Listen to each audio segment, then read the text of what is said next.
Chères auditrices, chers auditeurs, bonjour. Le podcast que vous êtes sur le point d'écouter est une captation de la première session du cycle de conférences sur les études postcoloniales depuis l'Amérique latine, intitulée Circulation des études décoloniales entre le Brésil et la France, tenue le 26 mars 2026 à l'ENS de Lyon, en présence de plus de 60 spectateurs. Ce cycle, mené par deux élèves de l'École normale supérieure de Lyon, Enrique Barrias Gaitan et moi-même Clément Pozzo, se veut une introduction aux recherches menées par de jeunes chercheuses et chercheurs sur l'Amérique latine. Il vise tout particulièrement à explorer les nouvelles voies critiques empruntées par le champ des études postcoloniales. Au-delà de la réflexion autour de la critique postcoloniale, ces conférences permettent de se pencher sur les nouveaux genres de production culturelle, ainsi que de formes d'identité qui ont émergé en Amérique latine après les remises en question de cette tradition. Pour cette séance inaugurale, que j'ai eu l'opportunité d'animer, nous avons eu le plaisir d'écouter et d'interroger Madame Natalia Guerreros, maîtresse de conférences et enseignante-chercheuse à l'université Jean Moulin Lyon 3, qui nous proposera de discuter de la circulation des études décoloniales latino-américaines en France depuis 2009 et de son rapport aux études postcoloniales. Quelques semaines après cette première séance, nous avons reçu une excellente nouvelle. Notre laboratoire junior, nommé Postcol, ayant comme thème de recherche les études postcoloniales, a été officiellement créé. Donc n'hésitez pas à nous suivre sur nos réseaux, à partager ce podcast aux personnes que vous pensez intéressées et à nous contacter à l'adresse labo.junior.postcol, postcol, @gmail.com si vous voulez faire partie de l'aventure. Tout est en description. Nous vous souhaitons une bonne écoute. Bonjour à tous et à toutes. Nous sommes très contents de vous recevoir ici pour la première conférence de cette cycle de conférences sur les études postcoloniales depuis l'Amérique latine. Et avant de commencer, avant de donner la parole à Clément et à Natalia, je voulais commencer avec un petit mot sur l'origine et le début de ces cycles de conférences. L'idée pour le cycle est née de quelques conversations que j'ai eues avec camarades, avec amis, où on parlait du fait d'être latino-américain et mexicain en France. Et nous nous étions dit, bon, c'est quand même un peu particulier d'être latino-américain ici.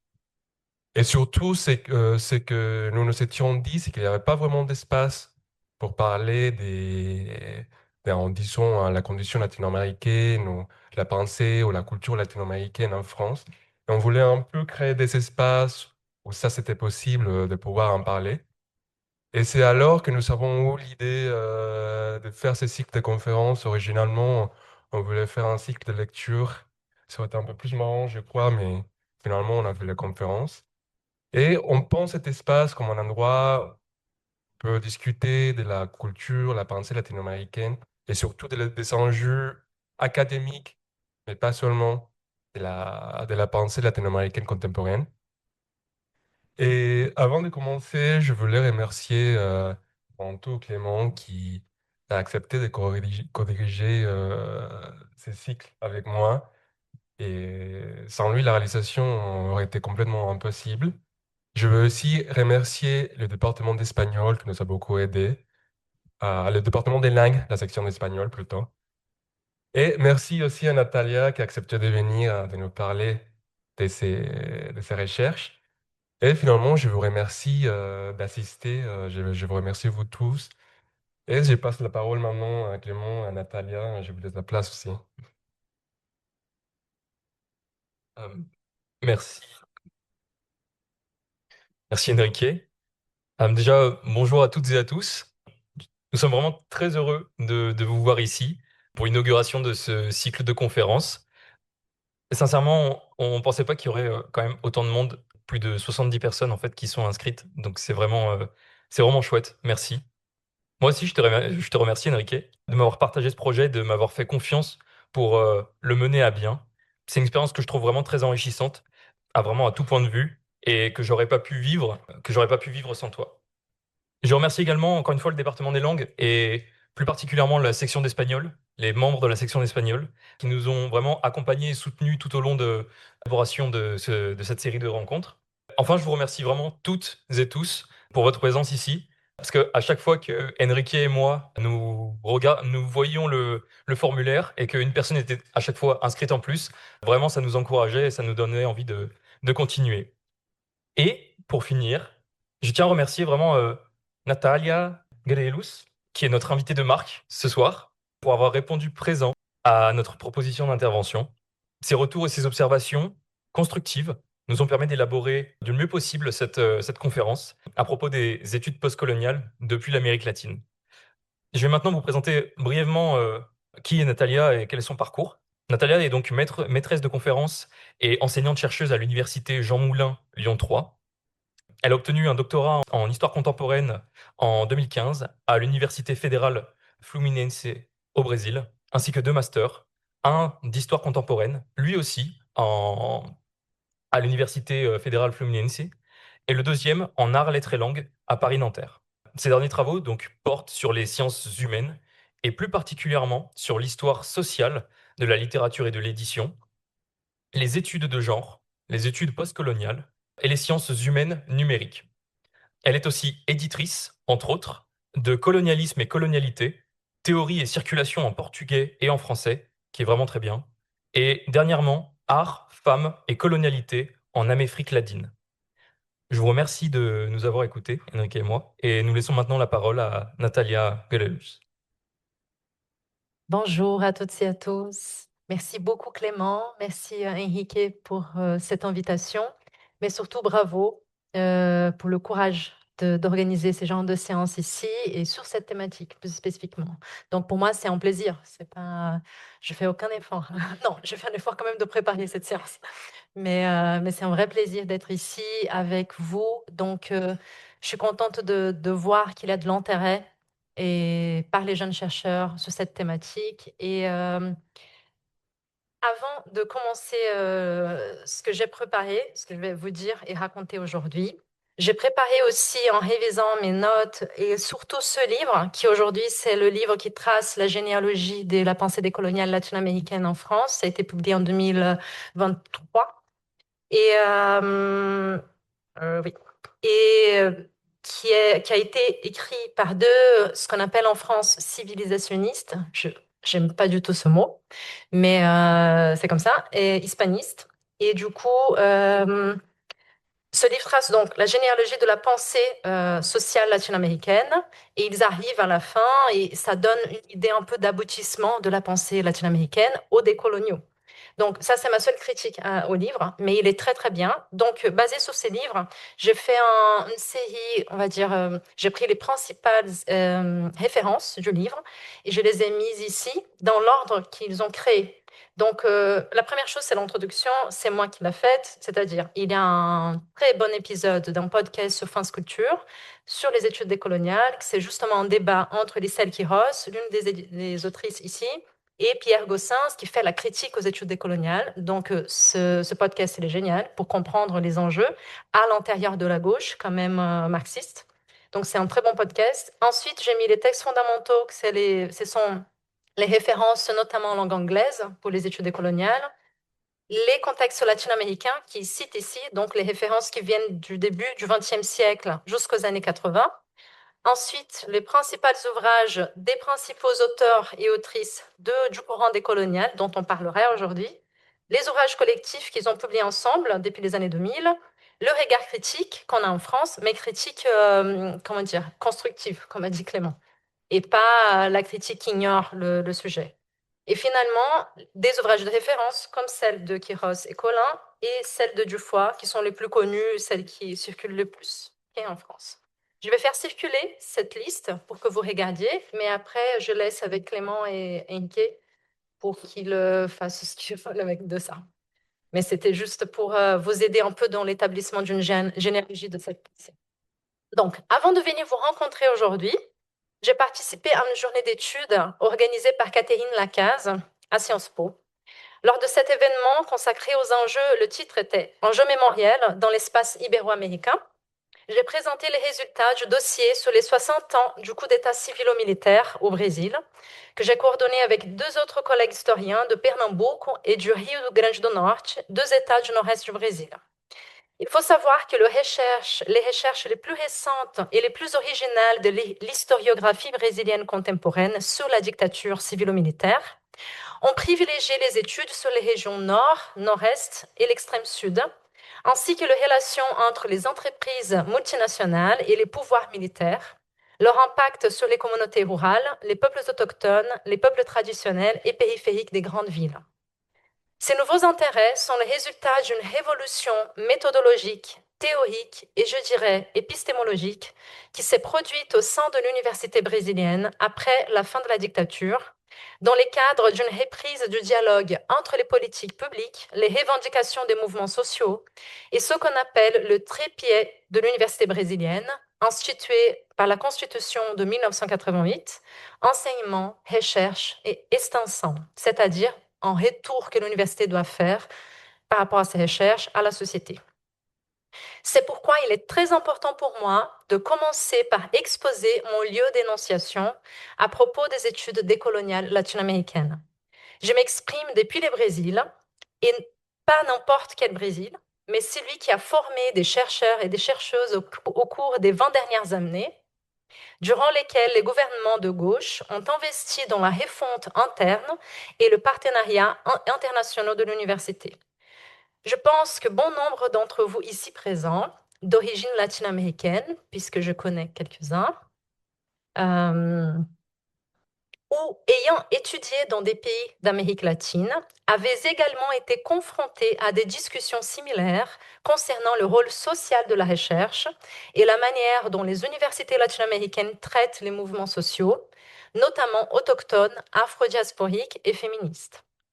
Au cours des dernières décennies, divers mouvements, du Mexique à la Patagonie, des néo-zapatistes au Mapuche, en passant par le MST au Brésil, ont exprimé une révolte sociale face à la surdose des régimes autoritaires de la seconde moitié du XXe siècle et à l'expansion subséquente du néolibéralisme sur le continent au niveau culturel et de l'État, en plus de l'impérialisme états-unien toujours présent. Les génocides de communautés autochtones pendant l'époque coloniale, appelée en Europe époque moderne, est aujourd'hui reconnu par l'historiographie. Cependant, dans le dossier sur la dictature militaire brésilienne que nous avons organisé, j'ai oublié de mentionner tout ça, mais je dirai après. Non, je dirai avant. Parce que j'ai complètement oublié. Mais avant de parler plus proprement de la question de mon introduction, parce que c'est un exemple qui va nous aider à comprendre les enjeux des études décoloniales en Amérique latine aujourd'hui, ces textes que j'ai préparés, il est aussi en conclusion de la série de séminaires que j'ai organisée cette année avec ma doctorante qui est là, Maria Buendia, qui est venue du Brésil et qui travaille sur l'art et la littérature autochtone au Brésil. On a organisé ce cycle dont la dernière séance sera le 2 avril. Vous êtes tous et toutes invités à participer et où on a discuté de la circulation des études décoloniales entre le Brésil et la France. Donc, je parlerai après, je reviendrai à ça. Alors, donc, dans le dossier sur la dictature militaire brésilienne que nous avons organisé, l'un des articles qui a le plus retenu notre attention traitait de la violence contre les populations autochtones perpétrée par l'entreprise Paranapanema, fondée à São Paulo en 1961, spécialisée dans le bâtiment et l'exploitation minière. Elle a commencé l'extraction de minerais en Amazonie en 1969 et a joué un rôle majeur dans la construction de la route transamazonienne que vous voyez ici, à partir de 1971, les plus grands projets routiers de la dictature militaire. La société Paranapanema a été rachetée par la Banque nationale brésilienne en 1974, puis vendue à des fonds de pension en 1995. Le chercheur Vitor Wagner Neto de Oliveira a analysé des documents tels que le rapport Figueiredo, publié en 1967, dénonçant les déplacements forcés, les tortures et les génocides d'ethnies autochtones dès les débuts de la dictature militaire, ainsi que de reportages et de documents de Paranapanema elle-même, démontrant l'association de l'entreprise avec les gouvernements locaux, l'armée brésilienne, les bataillons de police locaux et avec la Fondation nationale des Indiens, censée les défendre, favorisant un véritable massacre et éliminant des ethnies entières là où passait la route et les mines qu'ils avaient découvertes, y compris par l'utilisation de napalm, par exemple, et d'autres armes de guerre. En avril 1997, les chefs autochtones, Gaudino Pataxó, s'est rendu de Bahia à Brasilia pour participer aux célébrations de ce qu'on appelait à l'époque de Journée des Indiens et pour militer auprès du gouvernement en faveur de la délimitation des terres de sa communauté. Empêché d'entrer dans l'hôtel où il devait dormir, il s'est allongé à un arrêt de bus sur l'une des grandes artères de la capitale fédérale. 5 jeunes issus de la classe moyenne supérieure de Brasilia ont vu l'homme allongé à l'arrêt du bus, se sont rendus à une station-service, ont acheté de l'essence, sont revenus, l'ont aspergé Galdino d'essence, y ont mis feu et se sont enfuis. Lorsqu'ils ont été arrêtés, ils ont déclaré aux journaux qu'il s'agissait juste d'une blague. En août 2021, pendant la crise de la Covid-19, l'articulation des peuples autochtones du Brésil a saisi la Cour pénale internationale, par l'intermédiaire de ses propres avocats, eux-mêmes autochtones, contre le gouvernement de Jair Bolsonaro, dénonçant la politique anti-indigéniste du président à l'époque, qui a démantelé les organismes de contrôle et de protection des zones délimitées, provoquant l'invasion des chercheurs d'or, des orpailleurs, la déforestation et empêchant l'accès aux soins hospitaliers jusqu'alors garantis par l'État aux communautés indigènes. Ce qui a entraîné la mort de plus de 1000 autochtones rien que pendant la première année de la pandémie, sans compter le cas non rapporté. Afin de comprendre ces épisodes dispersés dans le temps, je convoque le philosophe Ailton Krenak, leader indigène et figure de proue du mouvement politique organisé autour de la Constitution brésilienne, promulguée en octobre 1988, qui a rejeté, pour la première fois, les notions d'intégration et de tutelle qui avaient marqué les politiques indigénistes antérieures. Ça, c'est pas que au Brésil, d'accord? C'est un peu partout en Amérique latine, cette idée d'intégration. Pour reconnaître enfin l'autonomie des populations autochtones et leur droit à l'existence non seulement biologique, mais aussi culturelle, historique et territoriale au Brésil. Krenak affirme dans une interview de 2020 « Nous, les autochtones, continuons à résister. Mais je vois le gouvernement Bolsonaro comme un chapitre de plus de notre lutte coloniale, qui a commencé en 1500, lorsque les Portugais ont envahi notre territoire, et qui se poursuit encore aujourd'hui. Le modèle d'occupation de l'Amérique par les Européens visait l'extermination des peuples autochtones, et pendant tout ce temps, nous n'avons jamais connu la paix. Nous avons toujours été en guerre. » Cette phrase d'Ailton Krenak est une formulation claire qui aborde plusieurs termes qui, à l'université, ont donné naissance à des concepts, mais qui, dans les sphères publiques, sont devenus de mots d'ordre au cours de la dernière décennie. Au Brésil, il s'agit des termes comme anticolonial, contre-colonial, pós-colonial, decolonial, descolonial, décolonialidade, colonialisme. Il est très important de comprendre en ces sens que ces mots sont largement utilisés dans l'espace public sans que l'on en saisisse nécessairement les nuances et les différences. Nous sommes présents aujourd'hui ici pour essayer justement de mieux le comprendre. On pourrait ainsi associer les discours d'Ailton Krenak au concept de colonialité, développé par le sociologue péruvien Aníbal Quijano à partir des années 90 et qui a donné naissance aux études dites décoloniales latino-américaines. Quijano était âgé de 64 ans et avait une longue carrière au sein d'organismes importants tels que la CEPAL, la Commission économique pour l'Amérique latine, qui a été créée par l'ONU en 1948.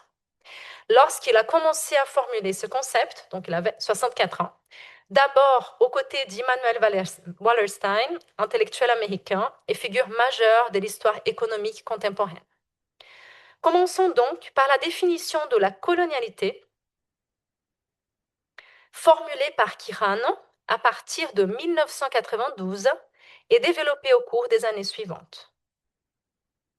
Il dit « La colonialité est l'un des éléments constitutifs et spécifiques du modèle de pouvoir capitaliste. Elle s'appuie sur l'imposition d'une classification raciale, ethnique de la population mondiale qui constitue la pierre angulaire de ce modèle de pouvoir et elle opère à tous les niveaux, matériels et subjectifs, dans tous les milieux et toutes les dimensions de l'existence sociale quotidienne, ainsi qu'à l'échelle sociétale. Elle surgit et se mondialise à partir de l'Amérique. Ça, c'est le concept le plus important des décoloniaux. Il dit, la modernité, le capital et l'Amérique latine naissent le même jour. Comme l'interprète Claudia Bourguignon-Rougier, docteur en études hispano-américaines et organisatrice du livre numérique Un dictionnaire décolonial, la colonialité est la poutre maîtresse de l'édifice théorique décolonial. Le terme désigne, au-delà des superstructures politiques qui furent celles de la colonisation espagnole, un certain type de rapport social fondé sur des prémices qui survivront aux guerres d'indépendance du XIXe siècle. La division du monde et du travail selon une hiérarchie raciale et la diffusion d'un rapport au savoir et à la connaissance fondé sur les principes d'une rationalité européenne qui condamnerait et détruirait les autres formes de savoir et de connaissance. Ce n'est donc pas ce qui reste du colonialisme, ni ceux qui succèdent au colonialisme, mais l'autre face du monde moderne. Ici, vous avez les idées principales du courant décolonial. Quando Ailton Krenak parle, par conséquent, d'une lutte qui a commencé en 1500 et qui se poursuit encore aujourd'hui, il parle de son expérience de la colonialité sans avoir à utiliser ce terme, évidemment. Cette expérience touche cependant plusieurs autres groupes subalternes à travers tous les continents. Dans les cas spécifiques de la lutte indigène, l'exemple le plus connu est peut-être le mouvement néo-zapatiste au Mexique. Au Brésil, la lutte indigène coexiste avec celle du mouvement noir, également organisée suite les siècles de lutte et mobilisation à travers la création du mouvement noir unifié en 1978. Si des auteurs tels que l'historien français Michel Cahen estiment que la colonialité, dans son fonctionnement, imprègne tant les études postcoloniales que décoloniales, d'autres chercheurs, comme les hispanistes Claudia Bourguignon-Rougier, Philippe Collin et Lisselle Quiros, qui travaillent ensemble, les trois, estiment que ce concept est précisément celui qui fait toute la différence entre les études décoloniales et postcoloniales produites en langue anglaise.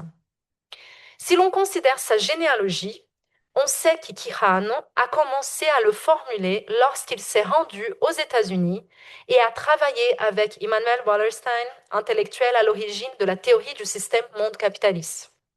Celle-ci, à son tour, s'était inspirée de la théorie de la dépendance, formulée par des intellectuels latino-américains dans les années 70. Vous allez voir que mon discours, il parle beaucoup des questions de circulation, pour qu'on essaye de comprendre comment ce champ s'est formé.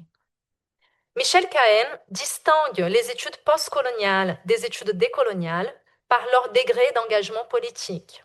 Pour lui, les études postcoloniales ont fini par se concentrer sur l'étude des dimensions culturelles, de l'imaginaire, des discours et des représentations liées aux faits coloniales, perdant ainsi la dynamique sociale propre aux subaltern studies qui les avait inspirées. Les études décoloniales, toujours selon Cahen, auraient, quant à elles, conservé la critique sociale et la dimension politique de l'analyse, suggérant un véritable projet de renouveau épistémologique des sciences sociales, avec une dimension critique du modèle néolibéral actuel. Pour Collin et Quiros, en revanche, les études décoloniales latino-américaines s'inscrivent dans la tradition de la critique sociale latino-américaine, ce qu'on voit plus précisément dans l'œuvre de Quijano, à laquelle s'ajoutent d'autres intellectuels du continent, comme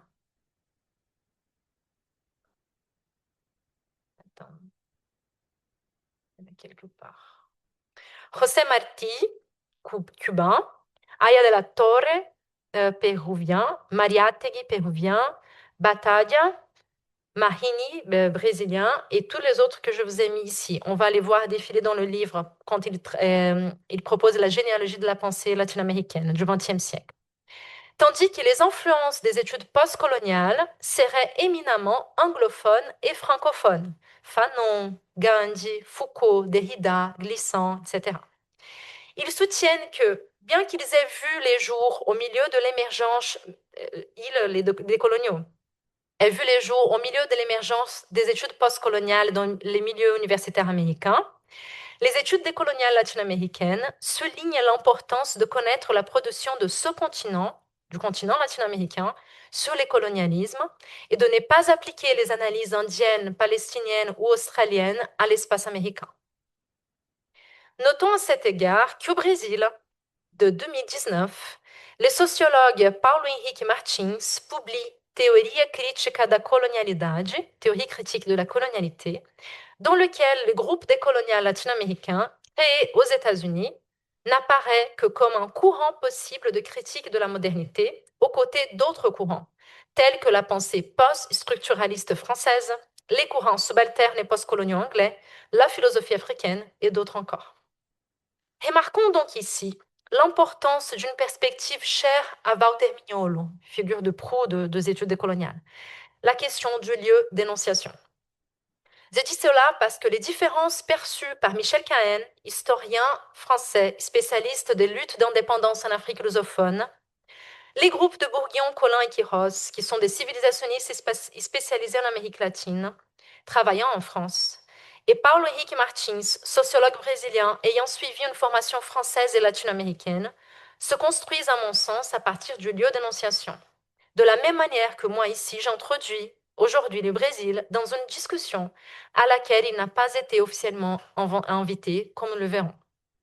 Autrement dit, Michel Cahen, historien africaniste, perçoit des confluences entre les études postcoloniales et décoloniales que les civilisationnistes hispaniques ne décrivent pas.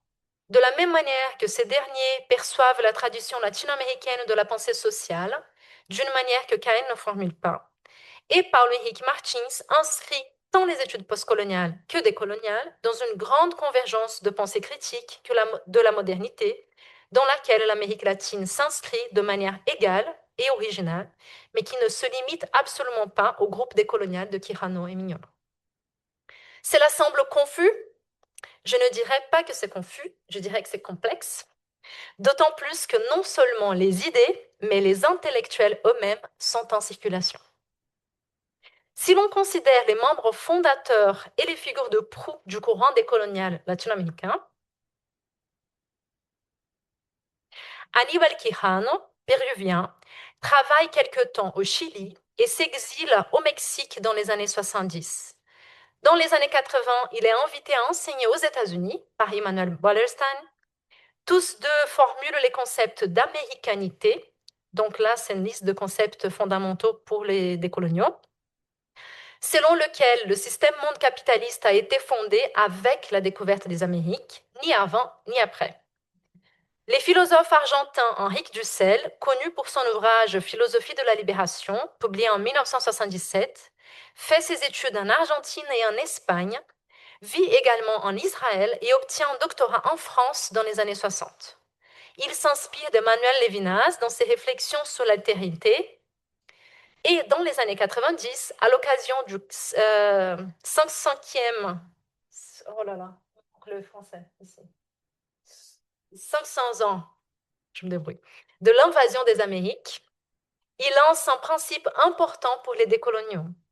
C'est ce qu'on appelle le moment 1492, où l'Europe elle-même naît, selon Dussel, non seulement par des processus internes, donc les discours sur la modernité européenne ne sera pas un processus interne, mais par la confrontation avec l'autre, que sont les Amériques. La modernité serait ainsi également un processus dans lequel l'Europe se place au centre, occultant ce qui n'est pas elle-même. Enfin, Walter Mignolo, sémiologue argentin qui a soutenu sa thèse à l'EHESS, a enseigné à Toulouse avant de s'installer aux États-Unis, attire l'attention sur l'importance du lieu d'énonciation, en mettant en avant dans des documents produits dans les Amériques, notamment par des indigènes depuis le XVIe siècle, dans lesquels le fait colonial est déjà remis en question. Nous constatons en ce sens que le précurseur du groupe que nous appelons les décoloniaux latino-américains connaissent très bien les références européennes et américaines. Ce sont des auteurs qui lisent et dialoguent en espagnol, en anglais et en français. Cependant, dans quelle mesure, ça c'est une question, peut-on affirmer que les spécialistes des études postcoloniales sont familiarisés avec la tradition de la pensée sociale latino-américaine? C'est peut-être là qui réside la plus grande différence entre les deux domaines. En ce sens, lorsqu'on réfléchit à la circulation des études décoloniales latino-américaines, il est essentiel de garder à l'esprit certains principes de la théorie des polysystèmes de Venzoar, selon laquelle se créent des centres et des marges sur les marchés de l'édition, de la linguistique, de la langue, de la traduction et je dirais du marché universitaire, mais ces mêmes marges internes et marges externes, par leur existence même et leur résistance, sont responsables du mouvement de l'ensemble du système. Jusqu'ici, nous avons constaté que les études décoloniales latino-américaines sont directement liées aux luttes politiques des dernières décennies sur le continent américain. Nous avons également vu qu'elles établissent des relations de circulation des idées avec la pensée européenne et américaine. Nous savons aussi que leur concept principal est celui de colonialité, formulé par Quijano en 1992, une date qui n'est pas anodine. 1492-1992.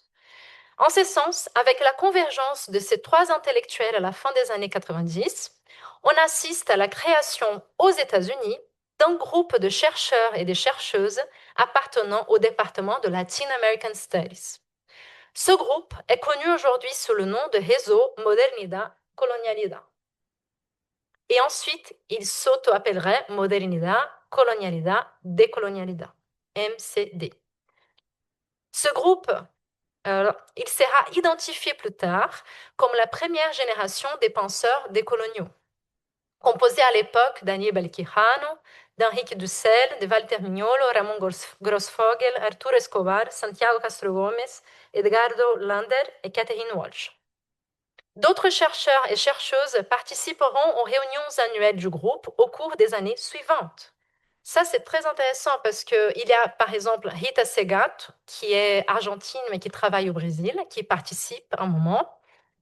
Mais il y a aussi Boaventura de Souza Santos, un personnage qui est très connu de l'intellectualité brésilienne, mais qui est portugais et qui, en langue portugaise, va être le premier à articuler les études décoloniales à travers un livre qui s'appelle Epistémologias do Sul, publié en 2010, avec Maria Menezes aussi. Examinons de plus près les documents considérés comme l'acte de naissance de ce groupe-là.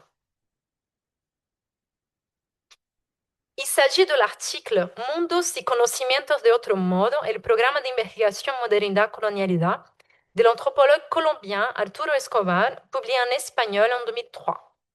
Il dit: cet article présente et examine de manière critique les travaux d'un groupe de chercheurs d'Amérique latine et des États-Unis qui élabore une interprétation novatrice de la modernité, de la mondialité et de la différence. Ce corpus de travaux constitue une nouvelle perspective issue d'Amérique latine, mais pas seulement pour l'Amérique latine, mais pour le monde des sciences sociales et humaines dans son ensemble.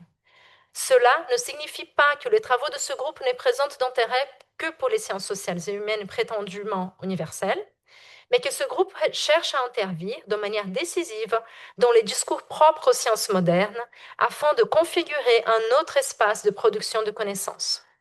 Une forme de pensée différente, un autre paradigme, la possibilité même de parler de monde et de connaissances autrement.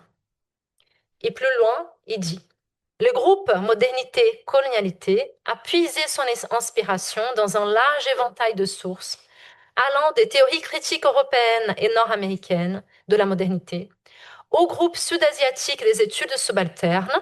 Il faut savoir que Walter Mignolo a intégré, avant de créer le groupe décolonial, il a intégré un groupe qui s'était autonomé groupe subalterne latino-américain aux États-Unis.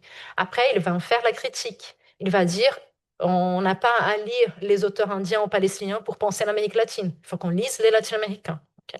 Mais il a cette influence, en tout cas, ils connaissent la discussion. En passant par la théorie féministe chicane, la théorie postcoloniale et la philosophie africaine.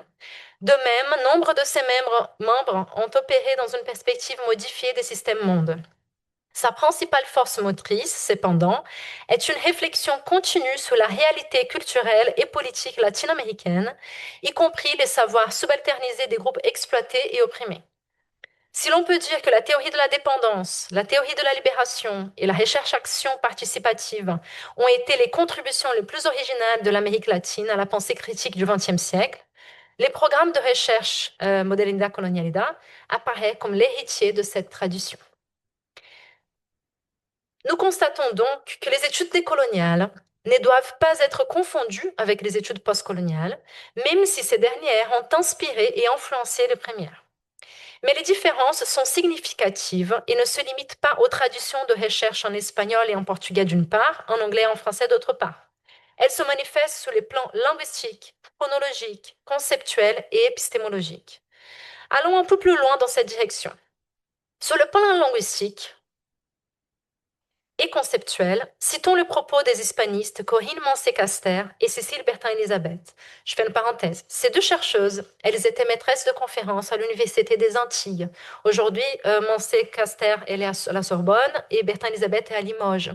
Mais elles ont écrit cet article, Approche de la pensée décoloniale, pour montrer la pertinence de la pensée décoloniale face à la pensée postcoloniale dans les Antilles, pour étudier les Antilles.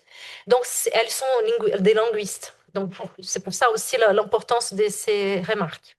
Elles disent des et des sont des préfixes qui marquent une idée de différence et de séparation et qui peuvent également indiquer une idée d'action contraire, comme faire de faire contento, descontento. Cette juxtaposition grammaticale entre le préfixe des et le radical coloni, issu du terme colère, c'est-à-dire cultiver, tend à énoncer le souhait que cesse la colonisation touchant tous les domaines, pas seulement le politique et l'économique, mais aussi la pensée et la langue, à l'instar de la culture qui est a priori partout. Post, en revanche, en préfixe que sous-entend une idée de passage et s'inscrit dans un continuum, celui, pour le moins, d'une temporalité entre un avant et un après. Ainsi, post n'inscrit pas, d'un point de vue étymologique, une annonce de dépassement. Au sens strict, le post-colonial désigne alors une période qui suit le colonial. Il ne s'agit donc pas de s'opposer au colonial, mais d'envisager son après, comme si le colonialisme avait disparu. Post, qui a donné en espagnol pos, comme des a donné des, sous-entend de ce fait quelque chose de conclu, comme le post-data, équivalent du post-scriptum, qui s'ajoute à la fin d'une lettre. Ces remarques linguistiques sont fondamentales pour la critique qu'on fait aujourd'hui aux études postcoloniales. Okay? Les autrices formulent ici une critique implicite des études postcoloniales. En fait, elle sera plus explicite après. Dans cet article, où elles défendent l'importance des réflexions décoloniales pour les études caribéennes. Toujours sur les plans linguistiques, examinons maintenant avec ce qu'elles disent des suffixes qui distinguent le colonialisme, base d'analyse des études postcoloniales, de la colonialité, base d'analyse des études décoloniales. Elles disent Or, post, en revanche, est en revanche un préfixe qui sous-entend. Non, ça j'ai déjà lu, pardon. Non, je me confonds. Or, justement, les latino-américains privilégient un suffixe différent en ité, idad, colonialidad, décolonialidad, pour transcrire une qualité en état et non pas un isme, colonialisme. Affixe plutôt porteur d'une idée de discipline, de catégorie, catégorisation, soit le terme colonialité et non colonialisme, afin de rendre perceptible la persistance du ou des processus coloniaux. Utiliser le terme décolonial revient donc à affirmer que nous avons conscience d'une différence entre une domination politique plus ou moins passée, à savoir le colonialisme, et une hégémonie économique et culturelle toujours d'actualité. De fait, la colonialité peut s'interpréter comme une incomplétude de la décolonisation, avec la rémanence de ces hiérarchies raciales, économiques, sexuelles et épistémiques. Elle est en train de retravailler l'idée de colonialité de Kiran, sous le point de vue linguistique. En ce qui concerne les différences conceptuelles et chronologiques, je vous propose ici un tableau comparatif que vous pouvez trouver sur Internet, qui est très bien, réalisé par Ndumiso Nkube, titulaire d'un doctorat en philosophie de l'Université de Pretoria, en Afrique du Sud. Le tableau complet compte 12 pages, dont je ne présente ici que la première, afin d'évoquer les différences chronologiques et spatiales entre les études postcoloniales et les décoloniales. Ces tableaux nous permettent de comprendre l'importance, par les décoloniaux, de souligner le lien intrinsèque entre les débuts de la colonisation des Amériques au XVe siècle, plus précisément ce qu'ils appellent le moment 1492, et la création tant de la modernité rationalité européenne que du système monde capitaliste. De leur côté, les postcoloniaux s'appuient sur une définition intra-européenne située au XVIIe et XVIIIe siècle, à partir d'événements exclusivement européens, tels que la Réforme protestante, le siècle des Lumières ou la Révolution française. Si nous pouvions entrer dans le détail, nous verrions que le curseur pointant vers le XVIIe siècle renforce l'idée que les colonisations ibériques en Amérique étaient proto-capitalistes, avec de traits féodaux et ne correspondraient donc pas à l'idée d'apogée de la modernité européenne qui a suivi. Or, la tradition de la pensée sociale latino-américaine débat depuis longtemps de l'idée selon laquelle la combinaison des méthodes médiévales telles que la servage, la persistance du discours de la reconquête chrétienne, la réformulation moderne de l'esclavage à l'échelle mondiale et la division raciale des peuples constitue précisément le cœur du processus de constitution de la modernité, qui se développera au cours des 5 siècles suivants. En d'autres termes, il ne s'agit pas seulement de changer une date de réflexion sur le fait colonial pour inclure les Amériques dedans, mais de mettre l'un et l'autre comme deux faces de la même monnaie, la modernité, qui est le cœur de l'argument d'Henri Dussel. Okay? Ce tableau est également intéressant en raison du lieu d'énonciation qu'il met en évidence. On perçoit ici une autre dynamique de circulation des idées qui rend notre compréhension encore plus riche. Tomiz Nkoub inclut dans sa liste d'auteurs décoloniaux qui appartiennent à la première génération des études décoloniales latino-américaines du groupe Modernidad Colonialidad. Donc, il va citer Quijano, Grossfogel, Mignolo, Lugones, Dussel, Maldonado Torres. Cependant, il souligne l'importance, tant pour les études postcoloniales que pour les études décoloniales, de certains auteurs anticoloniaux, c'est-à-dire des auteurs qui ont vécu les luttes de décolonisation des années 50, 60, 70, comme Aimé Césaire, Albert Memmi, Ngugi wa Thiong'o du Kenya, Bernard Magumbane d'Afrique du Sud. En d'autres termes, selon le philosophe sud-africain, la théorie latino-américaine de la décolonialité dialogue directement avec la tradition anticoloniale africaine. On retrouve une approche similaire dans des publications récentes en français, comme le manifeste afro-décolonial de Norman Ajari. Norman Ajari, il fait dans ce manifeste, il reprend la tradition de la pensée radicale noire, ok, et antiraciste. Mais il croise avec cette idée de colonialité propre aux études décoloniales. C'est pas la ligne, c'est pas le fil, comment dire, c'est pas le principal, mais il arrive à faire une connexion entre les deux, entre cette philosophie radicale afrodiasporique et les études décoloniales latino-américaines. Ou encore, une écologie décoloniale, le chercheur martiniquais Malcolm Ferdinand, publié en 2019 en France et en 2022 au Brésil.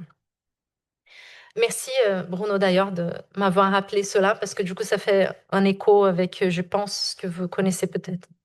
Ici, les chercheurs du CNRS rassemblent la critique de la première génération des études décoloniales latino-américaines, la philosophie africaine et afrodiasporique, les critiques féministes et afroféministes, ainsi que la tradition de la pensée caribéenne de Césaire, Fanon, Glissant, et la tradition de la pensée environnementaliste et de l'éco-critique.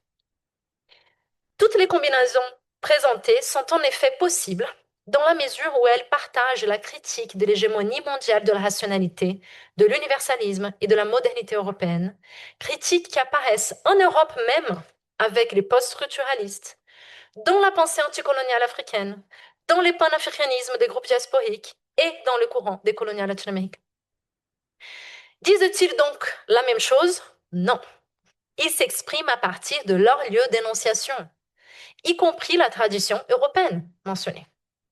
Et c'est cette combinaison entre la spécificité du lieu d'énonciation dans la quête commune d'un changement de paradigme pour la pensée sociale contemporaine et le dépassement des dynamiques de colonialité. C'est ça le plus important.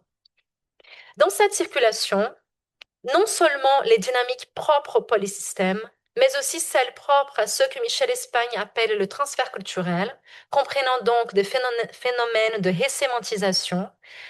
Tout ça se passe lorsqu'elle passe d'un espace à l'autre, d'une langue à une autre.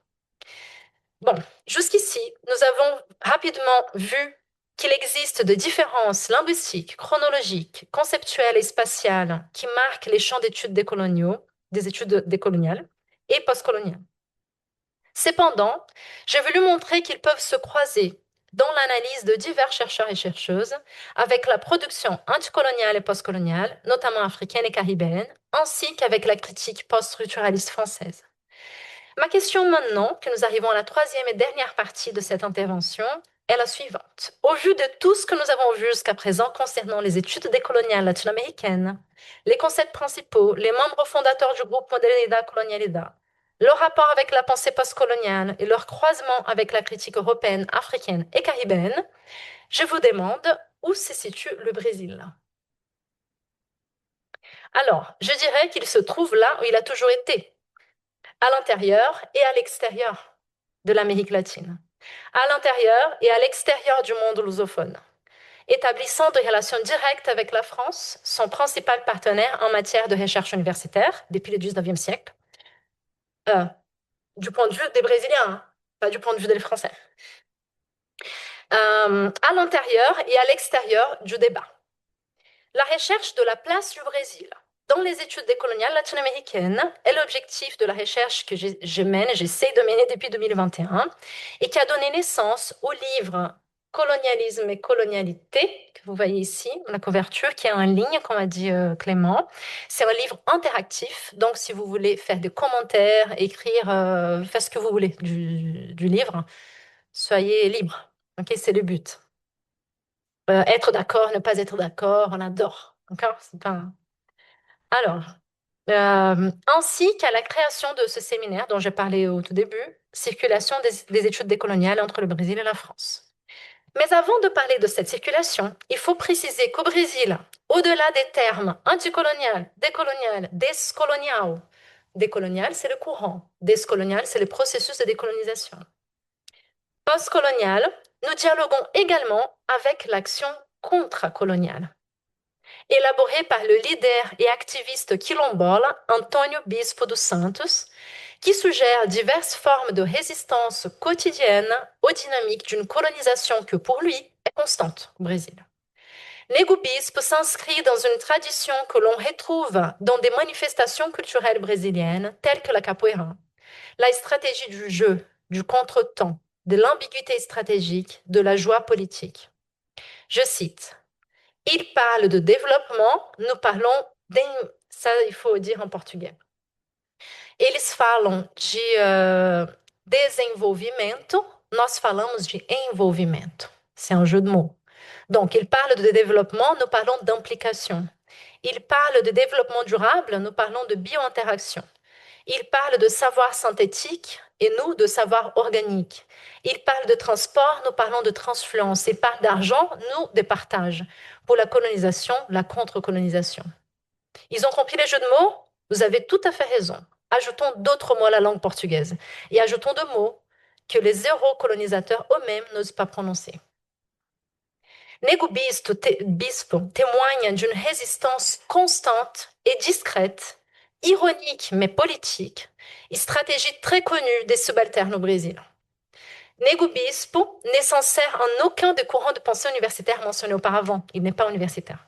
Et pourtant, son livre circule largement au Brésil actuel, ajoutant du vocabulaire de résistance à la vie quotidienne. L'émergence du courant décolonial hispanophone à diffusion anglophone, ça c'est la dernière partie de ma présentation, n'a été plus forte au Brésil que depuis 2009, ce qui coïncide avec son émergence en France. Je vous ai mis ici juste 2 photos de print screen de N. Graham qui montrent Pour la première, en comparatif entre l'évolution du mot postcolonial dans le web en langue française, et en bas, en dessous, l'évolution du mot décolonial, pour voir que le mot postcolonial circule beaucoup plus. Il n'y a même pas de comparaison, d'accord? Mais si on va à la deuxième image, qui met en accent sur le mot décolonial, on voit comment il émerge avec toute force à partir de 2009, comme ce que se passe au Brésil. On n'a pas d'engram en portugais, d'accord? Géopolitique de la langue. Donc, dans ce sens, je voudrais décrire quelques aspects de cette circulation tardive. Donc, souvenez-vous, Quijano publie sur le colonialisme dans les début des années 90. Mignolo est dans les groupes d'études subalternes latino-américains à la fin des années 90. Il rencontre Quijano et Dussel. Ils fondent le groupe décolonial Modernidad Colonialidad au début des années 2000 et ils vont produire jusqu'à peu près 2010-12. OK? Dans un article de 2024, Carniel, Lacruz, Américo et Matias ont publié un article dans lequel ils ont réalisé une analyse bibliométrique des productions scientifiques brésiliennes autour des études décoloniales. L'objectif de cette recherche est de vérifier la légitimité et la pertinence de la théorie décoloniale latino-américaine et caribéenne dans les contextes brésiliens et de révéler ainsi la structure du champ intellectuel des études décoloniales au Brésil aujourd'hui, en s'appuyant sur ce qui a été publié dans les bases de données Scopus et Web of Science. Les auteurs ont identifié 246 documents publiés entre 2009 et 2018, une période que l'on peut considérer comme le moment où les réseaux scientifiques axés sur les études décoloniales ont émergé au Brésil. Même si les premières traductions ont été publiées au Brésil dans les années 90. Cependant, le premier article scientifique trouvé faisant référence aux études décoloniales au Brésil, publié en 2009 par Domingues, est en fait une critique de perspective théorique et politique de Walter Mignolo qu'il qualifie de généraliste et vague. Or, aujourd'hui, le livre de Pierre Gossens, qui fait une critique de la raison décoloniale, met déjà l'accent sur des critiques envers Mignolo. Donc, on voit ça au Brésil déjà en 2009. À partir de 2010, des articles scientifiques ont vu les jours grâce à des partenariats entre chercheurs latino-américains, tels qu'Eduardo Ibarra Collado du Mexique et Alexandre Faria e Ana Lúcia Guedes du Brésilien. À partir de 2013, les études décoloniales ont commencé à émerger comme un domaine véritablement autonome au Brésil. Selon les auteurs, cela est dû à l'impact de mouvements sociaux et au contexte politique des journées de juin 2013. Pour les Brésiliens, ce moment est très connu, ça marque notre histoire hyper contemporaine. Et c'est le début de la crise politique du gouvernement de Dilma Rousseff. Un moment politique clé, donc, de la déstabilisation du gouvernement de Rousseff et de la montée de l'extrême droite au Brésil. En seulement 10 ans, les études décoloniales ont eu un impact sur les sciences exactes, les sciences humaines, la santé et les sciences sociales au Brésil. Dans l'étude réalisée par les chercheurs de la FGV, on constate que le premier domaine à avoir utilisé les études décoloniales au Brésil, c'était la gestion. Parce qu'il y a une discussion sur la théorie de la dépendance, sur le développementalisme, et ensuite sur la critique au néolibéralisme, au modèle néolibéral. On constate que le premier domaine, donc, c'est la gestion, mais peu après, les sciences humaines et sociales ont commencé à concentrer la plupart de ces études, en particulier les études féministes et de genre. Les références les plus citées sont Walter Mignolo et Aníbal Quijano, ainsi que le terme désobéissance épistémique, c'est le titre d'un des livres de Mignolo, et qui est défini par Mignolo comme les possibilités politiques, intellectuelles et pédagogiques de désapprendre afin de réapprendre sa propre histoire de lutte et de résistance que la colonialité a léguée. Ça, c'est une citation, c'était pas moi. C'était Mignolo. Les possibilités politiques, intellectuelles et pédagogiques de désapprendre afin de réapprendre sa propre histoire de lutte et de résistance que la colonialité a léguée. Parmi les expressions qui ont les plus contribué à fédérer la recherche en études décoloniales au Brésil, on peut citer les débats sur la colonialité et la décolonialité, les genres et les interculturalités, la santé et les vulnérabilités, ainsi que les études critiques de la gestion, la critique du modèle d'organisation néolibérale. C'est mon dernière page, ça va se terminer bientôt. La colonialité et la décolonialité ont été perçus comme les thèmes les plus récurrents dans les 246 articles scientifiques analysés. Parfois, dans ces articles spécifiques, les études décoloniales apparaissent comme une catégorie autonome, parfois comme des variantes des études postcoloniales ou des théories du Sud global. Dans les cas des études féministes, on observe une prise de position contre l'utilisation des termes centre-périphérie qui marquent les études de la dépendance, ou contre l'idée de tradition et modernité, identifiée comme propre domaine des études postcoloniales. Les études féministes disent préférer utiliser l'idée d'interstice, de pratiques fondées sur la traduction culturelle, la notion de savoir propre et d'espace intermédiaire, et autour de l'idée aussi de las fronteras. Je ne sais pas si ça vous dit quelque chose, mais c'est le concept qui a été développé par la théorie chicane, spécialement par Gloria Anzaldúa, qui circule beaucoup dans le féminisme décolonial brésilien. Dans ces conditions, le fait que les études décoloniales circulent simultanément en France et au Brésil peut sembler étrange, car la proximité géographique du Pérou et de l'Argentine, pays dont sont originaires certains des auteurs décoloniaux, ainsi que l'influence culturelle de la langue anglaise sur la culture brésilienne, rendrait plus probable une circulation déjà dans les années 90 ou dans la première moitié des années 2000, décennie au cours de laquelle ces études se sont développées sur le continent. Mon hypothèse est qu'une partie de la diffusion des études décoloniales latino-américaines au Brésil s'inscrit en lien avec leur diffusion en France et au Portugal. Ce dernier est dû à la proximité linguistique et à l'impact de la pensée de Boaventura de Sousa Santos, intellectuel portugais qui a participé aux réunions du groupe Modernidad Colonialidad et qui a publié en 2010 un recueil d'articles comprenant des auteurs décoloniaux latino-américains et à des auteurs africains et brésiliens dans le livre Epistemologias do Sul, organisé avec Maria Paula Mendes. La France, quant à elle, est depuis des décennies le principal partenaire du Brésil en matière d'échanges scientifiques. L'importance de la philosophie post-structuraliste française des années 60 et 80 au Brésil est immense et d'innombrables intellectuels brésiliens ont circulé entre les deux pays depuis lors. Je pose donc l'hypothèse d'une circulation transatlantique des études décoloniales latino-américaines qui ne respecte pas nécessairement la proximité géographique ou linguistique, mais des intérêts politiques, ce qui en fait un cas intéressant pour une étude de circulation intellectuelle qui est mon objet de recherche. Finalement, il convient de souligner rapidement les polémiques liées aux études décoloniales en France. Avant cela, j'ai mis juste quelques exemples des derniers ouvrages. Ça, c'est Epistemologias do Sul, qui a été publié en 2010 par Boaventura de Sousa Santos au Portugal et qui croise les décoloniaux avec la pensée critique brésilienne et africaine. Mais aujourd'hui, on a ces deux exemples que j'ai pris pour la lutte indigène au Brésil, décolonialisme indigène, dont l'auteur on a reçu dans notre séminaire. On a reçu Paulo Henrique Martins aussi dans notre séminaire pour parler de l'importance de la discussion décoloniale pour leur lutte au niveau juridique, au niveau de la justice brésilienne.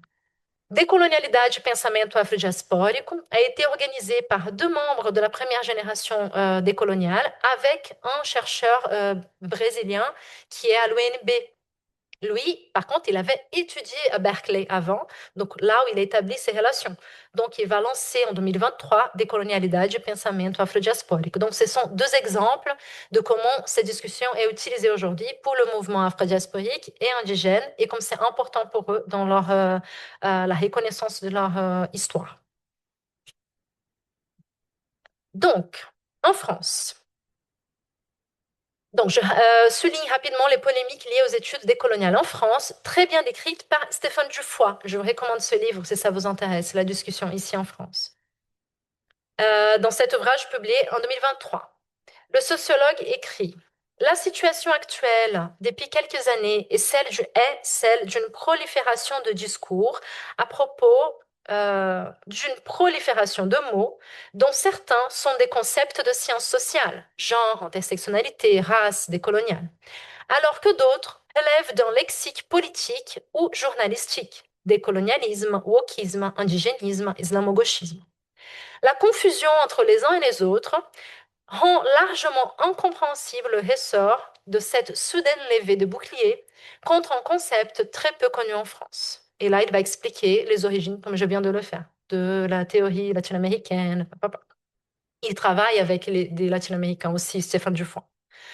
Bien que les études décoloniales soient présentes dans les revues scientifiques françaises depuis au moins 2009, C'est avec la création de l'Observatoire du décolonialisme, aujourd'hui déguisé en Observatoire de l'éthique universitaire, qu'une certaine panique s'est répandue autour des études décoloniales, comme si celles-ci remettaient en cause les valeurs républicaines et prônaient les militantismes politiques au sein de l'université.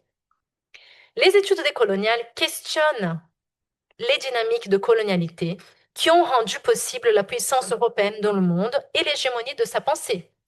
Mais ces études se voient aussi héritières de ces contradictions. C'est pourquoi des événements comme celui-ci, organisés par Clément et par Enrique, sont essentiels pour mieux comprendre les champs des études décoloniales latino-américaines, leur potentiel critique et leur importance pour la construction d'une université plurielle. Merci beaucoup.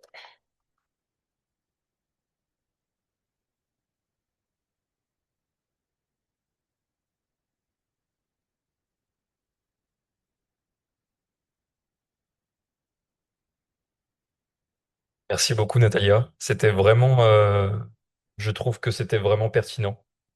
J'ai quelques questions à te poser concernant donc tout ce champ-là des études post- et décoloniales en Amérique latine et plus particulièrement au Brésil.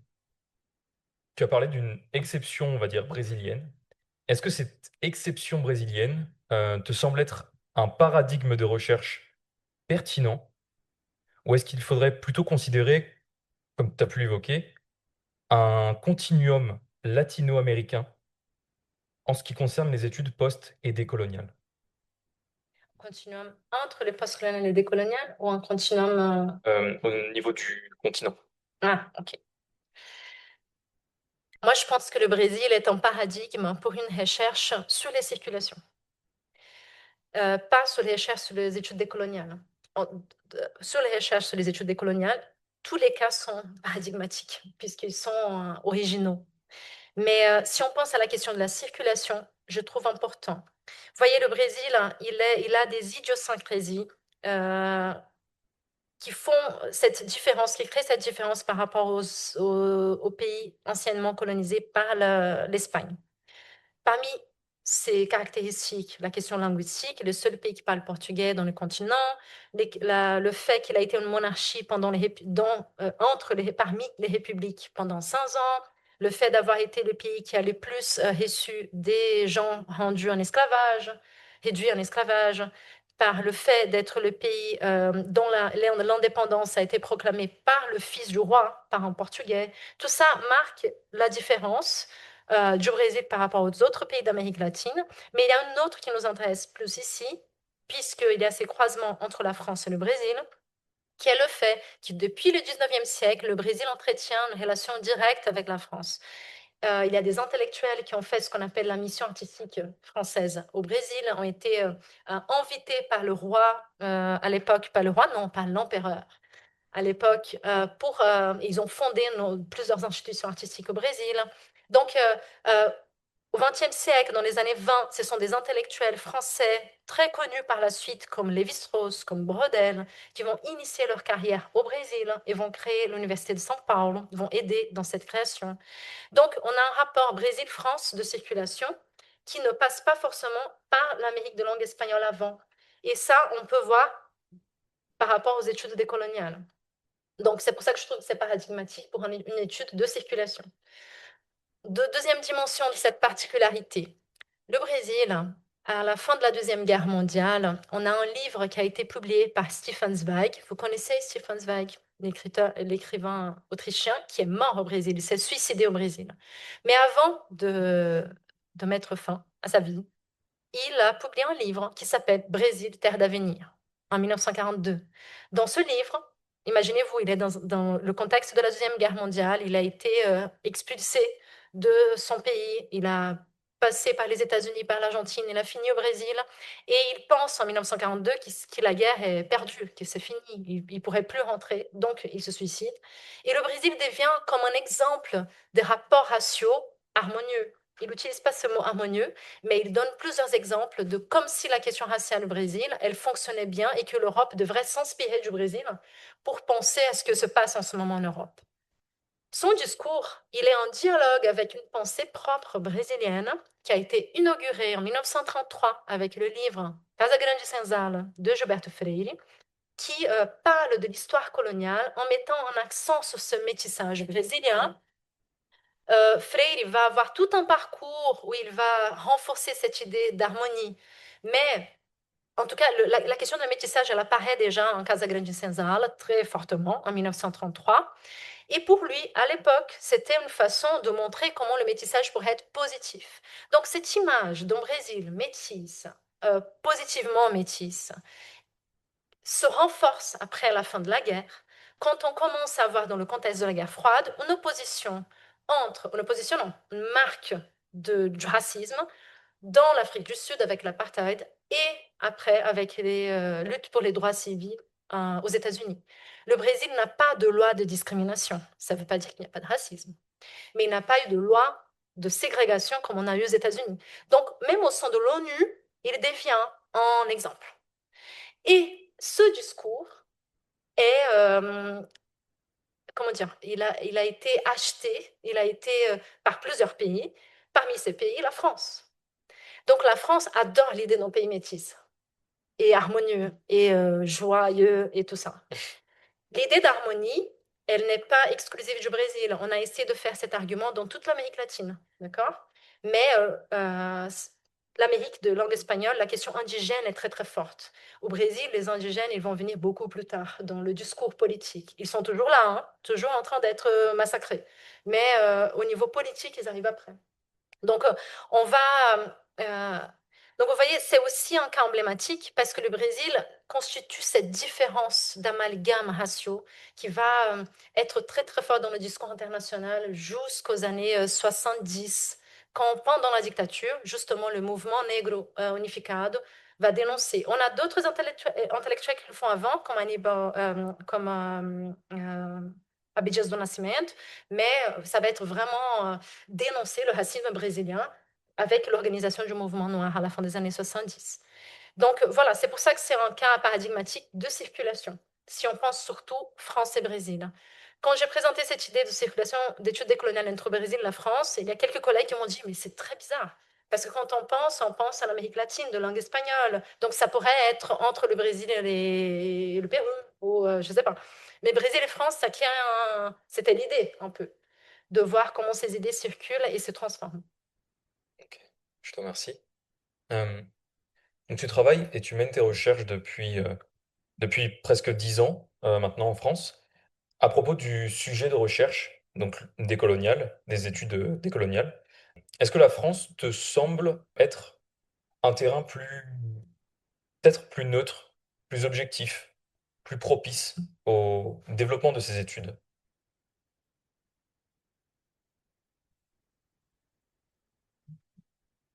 Alors, j'ai commencé, bon, ma thèse, elle porte sur un cas spécifique. Je travaille avec la trajectoire d'une écrivaine brésilienne, mais grosso modo, c'est l'histoire politique du Brésil contemporain. Donc ça, c'était le... Et j'ai étudié notamment la droite brésilienne, intellectuelle, qui a soutenu le coup d'État militaire de 64. Il faut dire que droite et gauche au Brésil, ce n'est pas la même chose que droite et gauche en France. Ok. Quand je dis droite au Brésil, c'est pas la droite française, c'est différent, c'est très très différent. On a des enjeux différents. Mais je me suis rapprochée de la discussion du décolonial en 2021 avec une proposition de mon labo parce que cette discussion en France était très intéressante, très pertinente. C'est quand elle a émergé, notamment en 2021, comme j'ai dit pendant ma présentation, avec la création de l'Observatoire du colonialisme, du décolonialisme, qui va dire qu'on a de la militance à l'intérieur de l'université et que les études décoloniales latino-américaines sont en train de motiver cela et qui vont dire que leurs propos sont anti-républicains parce qu'ils mettent en question l'universalisme, l'eurocentrisme, etc. Donc, non, la France n'est pas l'endroit le plus propice pour les études décoloniales, c'est l'Amérique latine. Ok. Et en Amérique latine, on a les études décoloniales, c'est juste un groupe de chercheurs et de chercheuses qui ont décidé de mettre ça en concept, d'essayer de le travailler. Mais il n'existerait pas s'il n'existait pas les mouvements sociaux latino-américains. C'est ça qui fait ce qui est propre à l'Amérique latine. C'est ça qui fait que la discussion en Amérique latine est très puissante, très dynamique, et que dans un amphithéâtre, on aurait plein de gens en train de dire non, non, c'est ça, c'est ça. Vous voyez, avant de venir en France, j'avais regardé une vidéo qui m'avait passionnée, m'avait donné envie de venir en France aussi. C'était une vidéo qui est très connue, qui circule beaucoup, elle doit être sur YouTube, qui est Pierre Bourdieu, qui est en train de faire une conférence. Et il y a plein, l'amphithéâtre il est plein, et il y a un étudiant qui se lève et dit non, mais je ne suis pas d'accord avec. Et il dit pas de problème, on va discuter. Et moi, j'avais vu ça, c'était les années, je ne sais pas, 80, j'imagine, je ne sais pas. Et j'ai dit waouh, ça c'est intéressant, parce qu'on voyait ça au Brésil. Et ça, c'était très intéressant, cette dynamique. Pour moi, ça, c'est l'université. Et donc, non, la France aujourd'hui, au contraire, elle est très compliquée. Bon, moi, c'est clair. Mon opinion, Oui. lieu d'énonciation. Et donc, j'aurais une dernière question avant de peut-être passer aux questions qu'aurait le public. Et là, c'est par rapport à une lecture que j'ai faite donc, d'un des articles de Colonialisme et colonialité, théorie et circulation en portugais et en français. On considère en général que c'est le livre L'Orientalisme d'Edouard Saïd, publié en 78 ou 79, qui est le texte fondateur des études postcoloniales. Mais justement, dans le livre numérique que tu as dirigé, Davison Faustino, dans son article L'anti, le post et le décolonial, une dispute théorico-épistémique autour de Frantz Fanon, semble plutôt affirmer, justement, que Frantz Fanon a eu une plus grande influence et a parfois été peut-être mieux récupéré par les intellectuels brésiliens. Qu'est-ce que tu pourrais nous en dire? Et est-ce que les travaux de Frantz Fanon, notamment Peau noire, masque blanc, je crois que c'est ça, ou Les damnés de la Terre, est-ce que ces livres-là ont eu une influence, directe ou indirecte, sur tes recherches, sur tes investigations? C'est très bien de parler de Fanon parce qu'il a été à Lyon, vous savez. Sa thèse a été faite ici. Fanon est un exemple, ça c'est un exemple emblématique. Imaginez-vous, né dans les Antilles, vient en France pour la Deuxième Guerre. À la fin de la guerre, il va à Lyon, il se forme, il va en Algérie, et après il revient en France, après il va en Tunisie, et après il est décédé à 35 ans. Donc il a beaucoup circulé avant ses 35 ans, et il a été dans tous les continents où la discussion sur la décolonisation se faisait. Donc c'est pour ça que Fanon, et Faustine va parler de fanonisme. Fanon va être récupéré par tous les courants qui travaillent sur la question du colonialisme et de la colonialité. Dans son livre Peau noire, masque blanc, il va parler de dynamiques très profondes et subjectives, collectives et subjectives, de rapport racial dans les colonialismes. Ça, c'est un argument. Les damnés de la Terre, qui est son dernier livre publié, avant de décéder, il est déjà imprégné de la révolution pour l'indépendance en Algérie et de son expérience dans les hôpitaux psychiatriques. Il a déjà l'influence aussi du mouvement de gauche radicale, des indépendantistes. Donc c'est un autre discours, c'est un autre livre, c'est un autre Fanon. Mais le plus important, et là je reviens à la question de la circulation, puisque Faustine va travailler là-dessus, c'est qu'après, Fanon, il circule partout. Il va être récupéré par le mouvement noir brésilien avant qu'il arrive à l'université, le discours. Il va circuler déjà dans le mouvement noir. Il est approprié dans tous les sens. Deux exemples qui sont, à mon avis, clairs là-dessus. En France, par exemple, Walter Mignol va parler de Fanon aussi, va l'utiliser.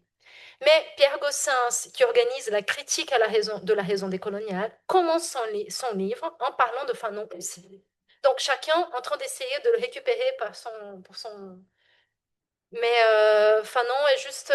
il a parlé de la colonialité et du colonialisme. D'où le titre de notre livre. Au départ, on voulait parler postcolonial et décolonial. Mais quand on s'est mis ensemble, et on avait des chercheurs brésiliens, portugais et français, on n'était pas d'accord sur les définitions. Et donc, on s'est dit, non, il y a un problème de lieu d'énonciation, encore une fois. Donc, on a décidé de garder les bases, colonialisme et colonialité. Et là, on arrive à se rejoindre pour une discussion. Donc voilà, Fanon est juste emblématique, pas pour mes recherches particulièrement, mais pour tous ces champs de réflexion sur le fait colonial. D'accord. Ok. Mais je te remercie en tout cas, et je pense qu'on peut encore applaudir Natalia. Est-ce que le public aurait peut-être des questions sur tout ce qui a été dit durant cette présentation?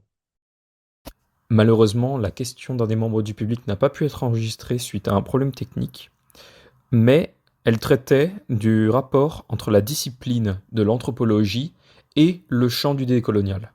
Je pourrais pas dire beaucoup parce que l'anthropologie, c'est pas ma discipline, mais justement, pour notre troisième séance, on a reçu Capucine Boisdin, qui est anthropologue de Paris, Paris 3, de la Sorbonne Nouvelle. Et Capucine est la personne qui a introduit la discussion sur les décoloniaux en France. Elle a publié le premier article en 2009, justement en faisant déjà les parts entre le postcolonial et le décolonial. Donc elle est une référence majeure. Elle travaille avec le Paraguay et avec les Guarani. Elle a enseigné les Guarani même à Paris pendant longtemps. Donc, l'influence en France, Capucine, c'est la personne que je pourrais t'indiquer de voir ses travaux et comment les études décoloniales ont imprégné sa recherche. Et sur Arturo Escobar, c'est pas des lectures que j'ai faites parce que j'ai fait surtout les lectures qui parlent du courant décolonial parce qu'il a beaucoup publié en essayant de rejoindre ce groupe, ok, d'expliquer ce que c'est, qu'est-ce qu'ils font et comment.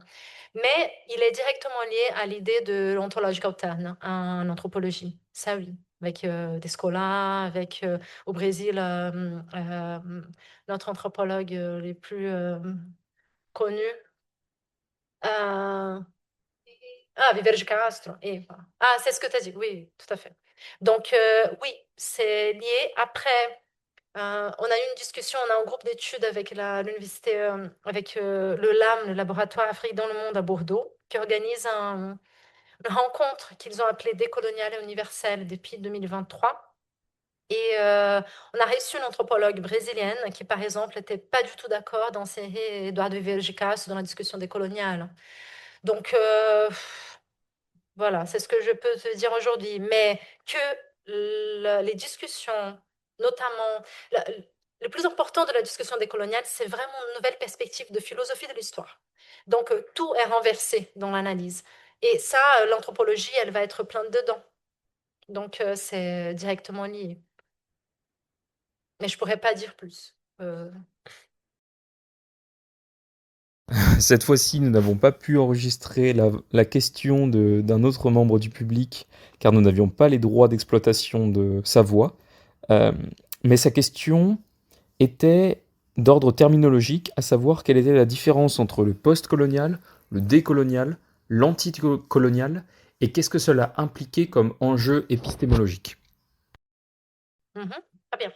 Le contrat colonial, c'est un mot qui a été créé par Nego Bispo au Brésil et qui parle une stratégie discursive de provocation envers des propos colonisateurs. Ça, c'est le contrat colonial. Pour l'instant, c'est ça. Peut-être qu'il va créer un mouvement plus tard, je ne sais pas. Mais en tout cas, il a été fixé dans cet ouvrage de Nego Bispo.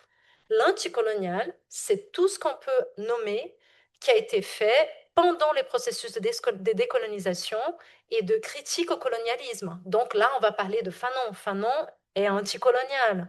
Aimé Césaire était anticolonial quand il a écrit sur les discours sur le colonialisme. Tous les auteurs qui ont écrit pendant les processus de décolonisation, on le dit anticolonial. Donc c'est très différent. Il n'y a pas. La dernière question est celle de Enrique Barrias Gaitán, que nous n'avons pas pu capter à cause, encore une fois, d'un problème technique.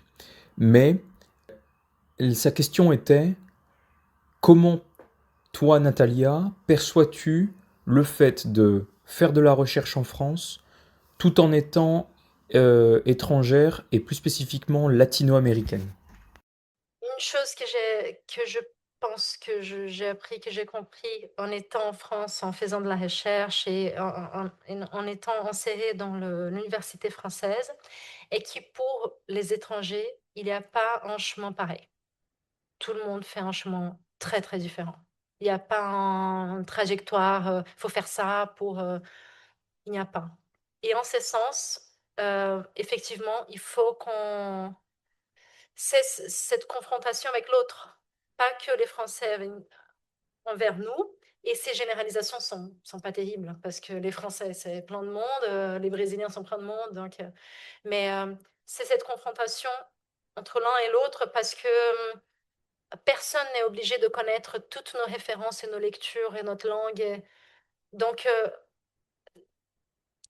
je pense que c'est une dynamique entre s'ouvrir à l'autre et ne pas oublier ce qu'on sait, nous, ce qu'on a vécu, nous. Que ça a de l'importance, que ça a un raisonnement, que ça a un sens. Et à un moment donné, ça va faire sens. Mais honnêtement, c'est une question sans réponse. Et je pense que chacun ici qui vient d'autres endroits va formuler autrement. Et c'est difficile, c'est très difficile. Et ben, je pense que cette première session est terminée. Merci encore une fois, Natalia. Merci à vous. Merci encore une fois. Alors, je rappelle juste que Natalia tiendra le dernier séminaire, c'est ça? Le dernier séminaire des circulations des études décoloniales entre le Brésil et la France le 2 avril, donc la semaine prochaine, entre 14h et 17h à Lyon 3. À Lyon 3. Et Enrique et moi, nous vous invitons à assister aussi le 2 avril, mais à 18h30, à à la deuxième session de ce cycle de conférences. Nous espérons vous y voir nombreux. Merci à vous. Merci. Merci d'avoir écouté notre tout premier podcast. Comme dit en introduction, n'hésitez pas à nous suivre sur nos réseaux sociaux pour être au courant de notre actualité et à prendre contact avec nous si vous êtes intéressé. Dans le deuxième podcast consacré au cycle de conférences sur les études postcoloniales depuis l'Amérique latine, nous nous intéresserons à l'anthropologie avec M. José María Becerril Aceves, politologue, anthropologue et ethnologue à l'École des hautes études en sciences sociales, l'EHESS. Je vous dis donc à bientôt!